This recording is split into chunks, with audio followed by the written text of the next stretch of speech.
Eh bien bonjour à tous, aujourd'hui on se retrouve pour une nouvelle vidéo sur ma chaîne YouTube. Donc c'est Fish and Pêche Passion et aujourd'hui on va se retrouver pour une nouvelle vidéo donc de quelques petites explications de comment je pêche le carnassier, comment je pêche le brochet, et enfin voilà. C'est des quelques petites explications. Alors tout d'abord nous allons commencer par ceci. Ceci, ce sont des leurres. Ça c'est une plus petite boîte que j'utilise spécialement quand je pars à la pêche. J'en mets quelques-uns comme ça dedans. Comme ça, j'ai vraiment pas besoin genre de prendre des grosses boîtes, de prendre beaucoup de place. Je vais utiliser en général, je vais prendre des plus gros leurres que ça par exemple. Ça c'est un petit leurre quand même au cas où ça marche bien. C'est un petit leurre rouge, simple, avec des yeux blancs et une tête plombée orange. Ça c'est basique. Là, une écrevisse. Franchement, c'est super, ça marche super bien. Une écrevisse comme ça, ça marche super bien pour le brochet, pour pêcher en fond, pour raser le sol, les cailloux, et ça marche vraiment beaucoup. Ça marche vraiment très bien. Ici, nous aurons d'autres leurres. Par exemple, un comme ça, que j'ai acheté vraiment pas cher, avec un hameçon triple en dessous et un hameçon comme ça au-dessus. C'est un hameçon que là, vers la tête, vous voyez, il y a... en fait, ça reflète. C'est un truc qui reflète, je sais même pas ce que c'est dedans. Le dessus est un peu plus noir. Et ça, c'est transparent. Donc voilà. Vous pourrez voir que c'est couleur naturelle. C'est un pareil avec une queue comme ça. Donc en fait, ça va bouger. Et les petites lumières qui vont refléter, cela va attirer le brochet. Donc très bon leurre aussi. Ici, nous avons encore un très bon leurre. Un leurre marron, pailleté, avec une tête blanche. Pareil, avec un hameçon et puis un hameçon triple à l'arrière. Donc là, on voit assez mal à cause de mon zoom. Mais voilà, c'est quand on zoome comme ça, par exemple. Vous pourrez voir comment je passe mon hameçon. Voilà, vous voyez, je passe le trou par mon hameçon et je place après comme ça. Voilà. Donc vous me direz. Voilà. S'il y a des connaisseurs qui pourraient me renseigner sur certaines choses que je ne sais pas, je suis preneur.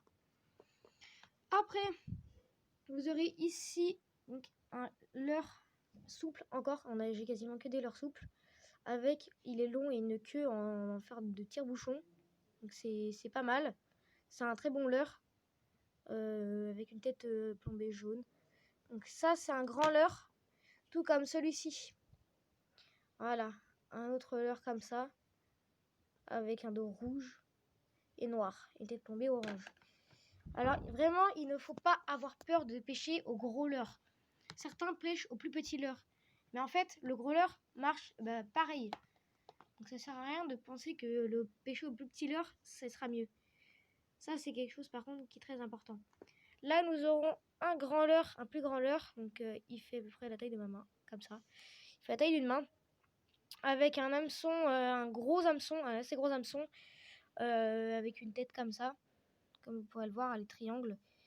Et puis un dos qui reflète un petit peu. Vous pouvez voir. Pareil, c'est un bon leurre. Très bon leurre. Après, vous voyez que là, le brochet, il fait une petite attaque. Il va prendre juste ici, là. Il va pas prendre le là. Donc ça, faut que, en fait, c'est ma tête plombée, elle est pas assez grande pour que je puisse aller jusque là, genre. Mais bon. Ça marche aussi bien. Donc voilà un peu pour cette petite boîte de leurre. Voilà pour la deuxième boîte de leurre. Alors, ici, pareil, nous avons une grande boîte avec plein de leurres. Nous aurons ici des leurres dorés. Voilà, des petits leurres dorés. Donc comparé à la taille, voilà, ça fait 3 doigts. Voilà, avec une petite queue comme ça, c'est des pailletés, c'est des transparents pailletés or. On en a 4 ici. Voilà. Là, ici, nous aurons deux pareils, mais pailletés vert et vert à l'intérieur. Voilà.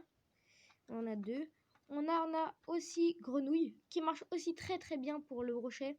Les grenouilles, vraiment, marchent très bien. Voilà, donc ici, le petit cul pour pouvoir mettre la petite tête plombée. Ici, nous avons des petits leurres orange. Pareil, mais en jaune. Et ici, comme on a vu tout à l'heure, des plus grands rouges. Voilà, c'est tout pour cette boîte de leurres là. Donc voilà, ici nous avons la troisième et dernière boîte de leurre. Donc je vais vous la présenter individuellement. Voilà, donc ici nous aurons plein de leurres. Du genre des petits leurres orange comme ça, mais ils sont orange de base comme ça avec une tête plombée. Il reste d'ailleurs encore un bout de fil dessus. Là nous aurons un assez gros leurre qui marche bien aussi. Il n'est pas été jaune avec un hameçon triple à l'arrière. C'est un assez gros leurre, mais il marche super bien. C'est un souple encore. Ici, nous avons le même, mais un petit peu plus noirci. Mais là, il y a juste un hameçon comme ça. Et puis, il est un peu plus petit. Nous aurons les oranges de tout à l'heure, mais avec une tête plombée blanche. Pareil, ici, un jaune, un rouge. Ici, nous aurons un autre leurre pareil que le type d'orange tout à l'heure. Mais là, il est typé rouge, en fait. Et il a pareil un triple à l'arrière. Ici nous les avons le vert comme ça, mais avec la petite tête plombée. Ici nous aurons des petits vers de terre, de petits vers de terre, voilà, qui marche bien aussi pour le brochet. En fait en fond, ça c'est en fond, ça marche super bien.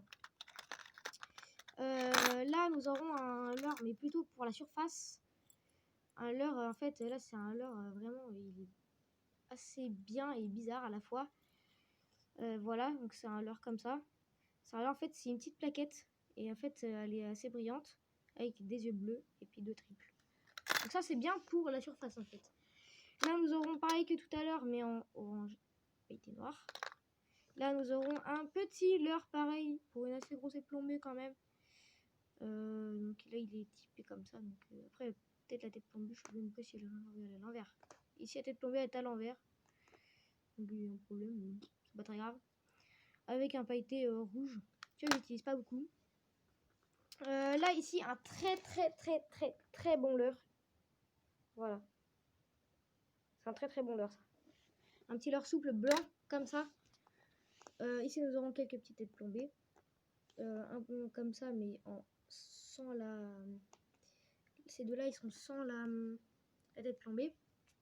Voilà, là la grenouille avec la tête plombée. Et puis bah là je pense que ce sera tout au niveau des leurres.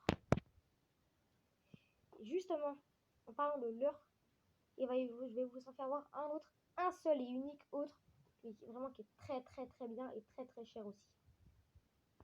Et voilà ce fameux leurre en question. Donc en fait c'est une cuillère. Donc c'est ça en fait, quand vous allez ramener, cette pièce là va tourner. Celle-là elle va faire des reflets de lumière en fait. Vous voyez comment on voit bien là le reflet de mon portable. Et ça va tourner en fait comme les poissons. Voilà. Là nous aurons quand même un assez gros hameçon hein, quand même. Car je passe mon doigt dedans quand même. Voilà.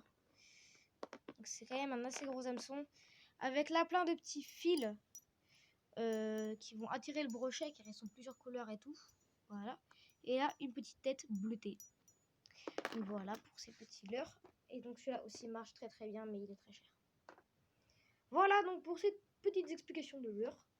Une dernière petite explication, c'est pourquoi est-ce que je mets un hameçon triple à l'arrière de certains de mes leurres. Comme par exemple ici. C'est qu'en fait, c'est des leurres que j'utilise. Et avec un hameçon comme ça, le brochet, il ne se piquera pas forcément. Il peut se piquer, mais se décrocher très facilement. Alors moi, ce que je vous conseille, c'est de mettre un hameçon triple, comme je vous ai fait voir tout à l'heure en première partie de la vidéo. De mettre un hameçon triple comme ça à l'arrière, comme ça, il sera piqué en 3 fois. Voilà pour cette petite explication. Voilà pour la canne que j'utilise. Une canne souple avec un moulinet. Voilà, donc du fil à carpe qui marche très bien en fait. Je sais plus combien de centimes, c'est jusqu'à 8 kg et quelques. Voilà, donc avec un bas de ligne en tresse en fait, voilà. En tresse et le bas comme ça ici en acier. Pour accrocher mon leurre que j'utilise en ce moment. Un leurre par exemple ici que nous avons pour le black bass. Un leurre très bien avec la langue. En fait avec la langue il va partir en S. Son mouvement va être comme ça, tac tac tac tac tac tac. Il va faire un S, il va faire en fait comme un 8, comme ça. Sauf que là il va faire comme ça. Voilà pour pour ce petit leurre là que j'utilise en ce moment. Voilà. Voilà donc pour cette petite canne. Bien évidemment qui est quand même assez grande. Mais quand même assez petite, elle n'est pas très très grande non plus. Donc voilà. Voilà pour cette petite canne.